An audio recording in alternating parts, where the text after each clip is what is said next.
The Canadian military is falling short in a number of areas, including recruiting and training enough members to meet its operational requirements. That's according to a report tabled in the House of Commons this morning. Findings from the Auditor General Karen Hogan show while thousands apply annually, only about 1 in 13 applicants actually begin basic training. Tessa Bennett joins us in studio with more on the new audits from the AG. Tessa? Manisa, the AG released numerous reports today, updating the federal government on issues from military recruitment and training to Canada Revenue Agency call centers issuing inaccurate information and federal cybersecurity concerns. Auditor General Karen Hogan released 6 new reports on Capitol Hill this morning, calling to attention a number of issues. The Auditor General does a fairly fine-grained analysis of the delivery of government programs, and so does so with the thought that the government has the capacity to respond meaningfully, and certainly the federal government has the opportunity to do that.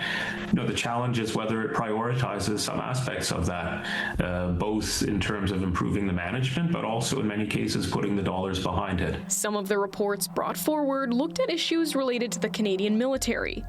Amid a renewed recruitment push and large spending commitment from the federal government, AG Hogan found while thousands of people apply to the military each year, only 1 in 13 applicants actually end up starting basic training. The audit found the military wasn't fully tracking why thousands of candidates were dropping out or choosing not to complete the recruitment process. The military also aimed for a recruitment time of between 100 and 150 days, but the report found it often took twice as long. I think the issue is more that they found by the Auditor General that you had a large number of people expressing interest in joining the armed forces and very few of them actually ending up within it. And so part of that is to understand how much is it people not caring for the culture or not knowing what they were signing up for, or determining that ultimately what was being offered was much less interesting than other options in their lives.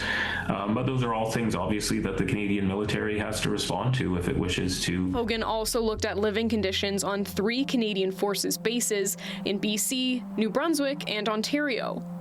The report said the aging base housing is often in a serious state of disrepair, citing issues like deteriorating walls, lack of drinking water, and malfunctioning sewage systems. In addition to the reports indicating Canada's military was falling short, AG Hogan tabled another audit about the Canada Revenue Agency's contact centers. Hogan explained the CRA's call centers only provided 5% of callers with quality tax help in June, and just 18% of the incoming calls were answered within a reasonable time frame. Additionally, accurate responses were only given a small portion of the time. But it was when you call to ask a general question. So for example, a member of my family passed away in December. When should I file their tax return? That kind of information was inaccurate. And in a system where Canadians have to voluntarily fill out their tax returns, I think they should expect to reach CRA and get accurate information. The federal auditor also tabled reports indicating there were significant gaps in the government's cybersecurity services, and Indigenous Services Canada is falling far behind on its efforts to address health and infrastructure problems in First Nations communities. Hogan ultimately found the department had failed to implement around half of the recommendations her office made between 2015 and 2022. Every ministry, when they receive a report like this, it's a bit of a wake-up call. They don't want to be embarrassing the overall public service of Canada with these shortcomings, and will try to find ways to address them. Although their ability to address them will rely a bit on the ability to find the resources necessary to improve the performance.